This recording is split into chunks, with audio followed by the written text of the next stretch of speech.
Daripada diploma, lepas tu kau habis belajar. Dan lepas tu pergi mana? Terus kerja ke?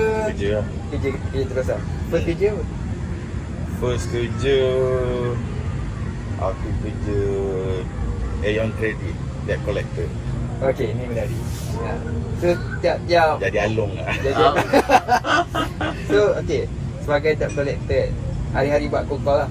Yes, hari-hari aku call time tu aku jaga negeri Johor punya Okey. motor superbike. Kat situ aku tengok apa yang aku belajar. Teruk lah orang Malaysia ni buat loan. Okey, cerita sikit. Ada yang beli motor superbike, bayar sebulan terus tak bayar. Allah. Jadi motor piang. Yang terus. Oh, cik. Penat aku nak call tu. Blacklist lah. Dia punya nombor referen tu pun dah orang lain dah, nombor siapa-siapa ada letak. Macam mana boleh lepas tak tahu. Faham? Mungkin ada kemungkinan tak orang dalam nak buat? Tak. Tak. Dia mula-mula dia buat tu cara tu betul lah. Ha. Lepas tu bila dah dapat motor,